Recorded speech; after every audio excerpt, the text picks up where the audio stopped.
부모님들 지난 한 주간 동안 잘 지내셨습니까? 그리고 또 이렇게 한국 갔다가 오신 분들도 다 만나서 참 반갑습니다. 오늘 저는 설교를 시작하면서 이렇게 한번 선포하면서 시작하고 싶습니다. 구주 예수님의 능력은 무한하십니다. 여러분 이 사실 믿습니까? 예수님의 능력을 의지하시길 바랍니다. 예수님의 능력을 붙잡으시길 바랍니다. 그 주님이 우리를 찾아와 주십니다. 우리를 위로해 주시고 우리를 회복시켜 주시고 우리를 세워 주십니다. 그것이 바로 바울 사도를 통해서 나타난 역사였습니다. 사도행전 14장에서는 13장과 이게 연결되어진 내용입니다. 즉 13장에서는 이제 수리아 안티옥을 기점으로 이방인을 향한 바울 사도의 제1차 전도 내용이 쭉 기록되어 있습니다. 그래서 이제 그 13장에서는 반대하는 유대인들에 의해서 쫓겨나가지고 그곳에서 안디옥에서 약 96km 떨어진 이제 이고디온이라는 이제 도시로 옮깁니다. 그리고 이제 이 14장은 바로 이곳에서부터 시작을 해가지고 루스드라, 더베, 비시디아, 밤빌리아, 버가, 아탈리아로 이렇게 도시마다 다니면서 전도하는 내용이 14장에 기록되어 있는데 지금 이런 밤빌리아나 더베나 루스드라나 이런 모든 도시들은 지금 현재 터키에 속해져 있는 도시 이름입니다. 바울과 또 바나바와 그의 일행들은 한 사람이라도 예수님 앞에 나오게 하기 위해 전도에 힘썼지만은 그들의 동족이었던 유대인들은 바울이 간 곳곳마다 다니면서 반대를 하며 핍박을 했습니다. 사도행전 14장 2절에 보면은 순종하지 아니하는 유대인들이 이방인들의 마음을 선동하여 형제들에게 악감을 품게 한다. 순종하지 아니하는 유대인들, 분명히 바울 사도와 같은 동족이었지만 바울의 사역을 방해할 뿐만 아니라 심지어 사도행전 14장 19절을 보십시오. 유대인들이 안디옥과 이고니온에서 와서 우리를 충동하니 그들이 돌로 바울을 쳐서 죽은 줄로 알고 시외로 끌어내칩니다. 심지어 바울을 죽이기 위해서 그렇게 힘썼다는 것입니다. 어떻게 보면 이 일로 인하여 바울은 두려움에 사로잡힐 수도 있습니다.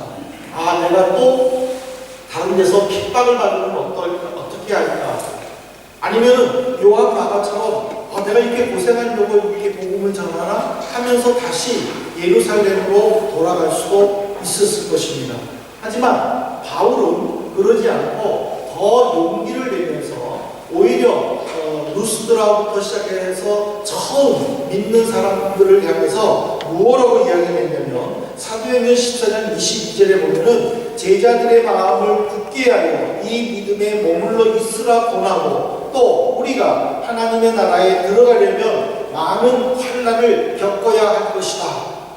오히려 새로 믿는 성도들에게 우리가 예수 믿으려면 이런 환난, 이거는 우리가 이겨내야 되는 것이다. 그러므로 용기를 가져라, 힘을 내라 하고 권면을 하는 내용으로 사도행전 14장이 끝납니다.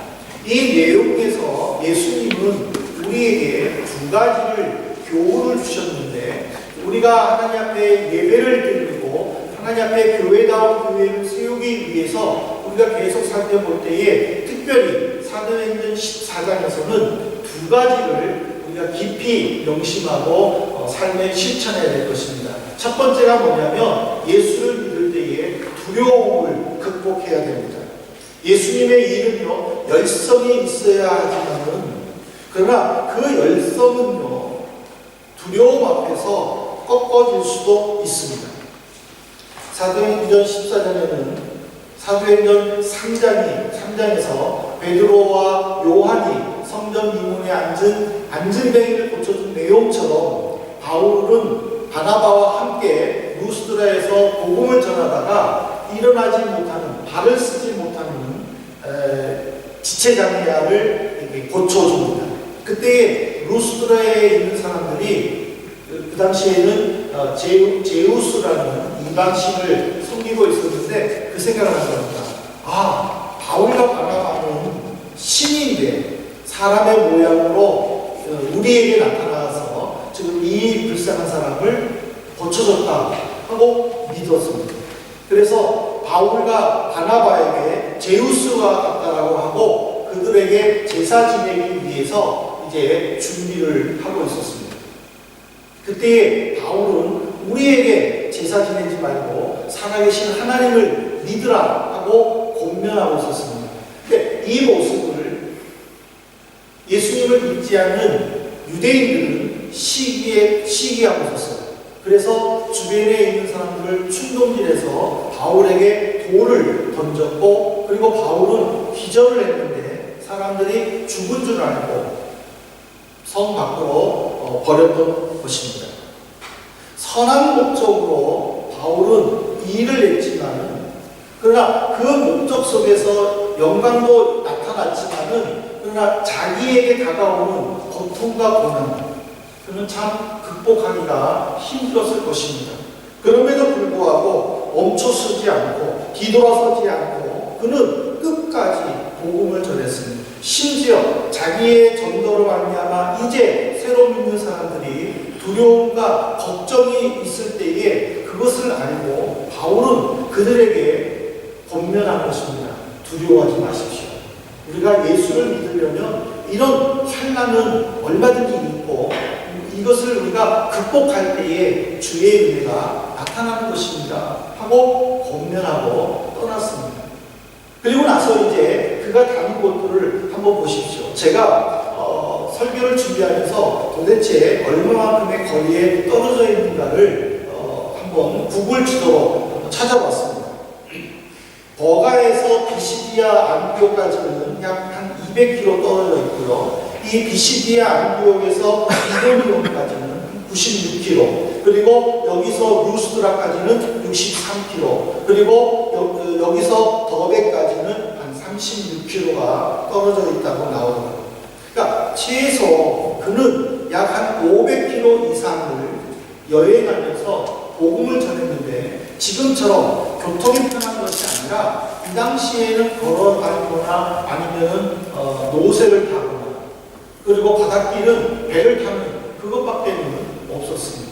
얼마나 힘이 들었겠습니까? 그럼에도 불구하고 바울은 조금도 힘들어하거나 지치지 않았다는 것이요, 오히려 더 열심히고 더 열정적으로 복음을 전했다는 사실. 이것은 뭐냐면 예수를 믿을 때에 우리들이 두려움을 극복하고 그 두려움을 이겨내면서 예수의 말씀만을 증거하겠다는 결심이 중요하다는 것을 우리에게 가르쳐주고 있습니다. 두 번째로 주님이 우리에게 주신 교훈은 뭐냐면은 서로 협력하라는 거예요. 두려움을 극복하기 위해서는 예수님을 의지해야 합니다. 이거는 맞습니다. 그렇지만 예수님을 의지하십시오. 말은 쉽지만 눈에 보이지 않는 예수님을 어떻게 의지할 수 있겠습니까? 또 내 머리로는 알아요. 내가 예수님을 의지해서 내가 이제 힘차게 살아야지. 하지만 내 가슴은 아직 예수님을 어떻게 의지하지? 라는 방법론부터 시작해서 끊임없는 의문으로 예수님을 의지하는 데에 어려움을 겪게 만든다는 사실입니다. 그래서 점점 예수님을 의지하겠다고 결심하다가도 어떤 어려운 일이 있게 되면은 피하게 되고 또 멀리하게 되고, 그러다 보면 점점점 신앙에서 멀어지는 경우들이 많다는 거죠. 그래서 바울 사도는 바나바와 함께 협력 사역했지만은 그 도시마다 교회를 세우고 또 거기에서 성도들과 함께 협력하면서 기도 부탁하는 모습들을 우리는 볼 수 있습니다. 이 모습을 통해서 우리가 받아야 될 교훈은 내가 믿음 생활을 하고 있다면 이제 막 신앙생활하는 사람들을 격려해주고 도와줄 수 있어야 할 것입니다. 오히려 그들을 더 품어주고 또 이해해주는 마음을 가져야 할 것입니다. 또 연약한 자들은 또 그들의 격려 속에서 용기를 가지고 신앙생활할 수 있습니다. 우리나라 성경에는 바울이 성도들에게 마음을 굳게 하라 하고 권면했다고 기록이 되어 있는데, 독일어 성경을 보면은요, 그들은 어린 성도들에게 용기를 줬다라고 해석해 놨습니다. 그러니까 마음을 굳게 하라, 이거는요, 용기를 줬다라는 그 의미와 똑같습니다. 바울과 바나바가 참 어려운 일을 많이 겪었잖아요. 하지만은 그 스스로 용기를 낼 수 있었던 것은 뭐냐면 서로가 서로를 격려했다는 거예요. 바나바가 바울을 격려했고 바울이 바나바를 격려했고, 또 그들이 어린 성도들을 보면서 격려하면서 그들 스스로가 도전을 받고 격려했다는 의미입니다. 근데 여기에는요, 더 놀라운 의미가 숨겨져 있는데, 사도행전 14장 23절을 보십시오. 각 교회에서 장로들을 택하여 금식 기도하며 그들이 믿는 주께 그들을 위탁하고, 그러니까 바울 사도는 비시디의 안디옥에 교회를 세웠고, 루스드라의 안디옥 교회를 세웠고, 그리고 또 빌립보의 교회를 세웠고, 에베소의 교회를 세웠고, 가는 곳마다 교회를 세우고 그 교회 속에 장로들을 택하고 그들에게 금식 기도하면서 연약한 성도들을 위해 기도해 줄 것을, 그리고 자기를 위해 기도해 줄 것을 부탁했다라는 것입니다. 이 말은 무슨 말이냐면은 영적인 일은 홀로 감당할 수가 없다라는 것을 우리에게 가르쳐 주는 것입니다. 앞장서서 일하는 사람도 있어야 하지만 뒤에서 기도로 도와주고 협력하는 성도들도 필요하다는 사실입니다. 골로새서 4장 3절을 보십시오. 또한 우리를 위하여 기도하되 하나님이 전도할 문을 우리에게 열어주사 그리스도의 비밀을 말하게 하시기를 구하라. 내가 이 일 때문에 매임을 당하였노라. 바울이 복음을 전하면서 가는 곳곳마다 성도들에게 부탁하는 것은 딱 한 가지예요. 우리에게 복음을 담대히 전할 수 있는 은혜를 달라고, 하나님께 기도해 달라고 그렇게 부탁을 했어요. 교회에 가장 필요한 것은 저는 협력이라고 생각을 합니다. 바울과 바나바가 협력했듯이 그들이 새로운 성도들과 협력하여 주의 복음을 전했듯이, 그리고 장로를 선출해서 교회를 이끌어가고 함께 협력했듯이, 이 모든 것들은요, 독점이 아니에요. 교회는 어느 누가 그 사역을 독점해서는 안 돼요. 공유하고 나누는 협력이 필요해요. 제가 이 말씀을 준비할 때 마침 러시아 월드컵에서 독일과 한국이 그 경기 끝나고 난 다음 날에 제가 이 말씀을 준비했어요. 근데 그 전날에 여러분 다 아시지 않습니까? 한국이 독일을 이길 것이다라는 것은 단 1%다. 전망했죠. 그러니까 이길 수 없다라는 그런 의미죠. 독일 언론에서도 우리가 한국을 몇 대 몇으로 이길 것인가만 전망했잖아요. 우리가 브라질을 7대 1로 이겼으니까 아마 한국은 7대 0으로 이길 것이다. 그런 전망들을 다 했잖아요. 그런데 결과는 2대 0이었어요. 그날 독일, 제가 그 뉴스를 들었는데 독일 선수들을 비난하는 뉴스를 하고, 어떻게 한국에 질 수 있느냐고 독일 선수들을 비난한다. 어떻게 이런 일이 일어났을까요? 세계의 모든 언론들은 한국이 이길 확률은 1%라고 했었던 그 1%를 어떻게 우리 한국 선수들이 이뤄낼 수 있었을까? 저는 그들이 서로 협력하면서 죽을 힘을 다해 싸웠기 때문이라고 저는 생각을 합니다.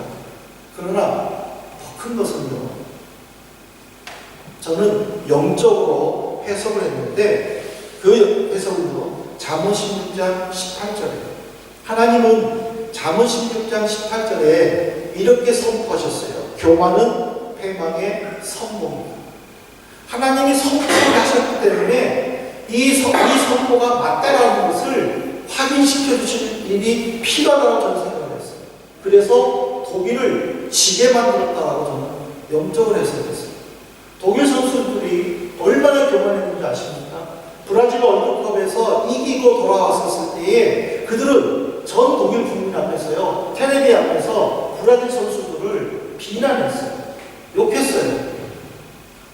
그리고 또 러시아 월드컵에서 스웨덴에게 겨우 이겼으면서도 그들이 뭐라고 얘기했어요? 스웨덴 선수들을 비난했어요. 실력이 없다라고 비난했어요. 자기들의 실력을 알지 못하고 오히려 전 대회의 승자라는, 강자라는 그 이미지만 내세우면서 상대방들을 비난했어요. 그리고 자기 독치에 빠졌어요. 하나님은 그들을 꺾으실 필요가 있다고 저는 느꼈어요. 그래서 그 상대를 한국을 사용했을 것이라고 저는 믿고 있어요. 교회의 협력. 이거는 겸손이 바탕이 될 때에 협력할 수 있는 거예요.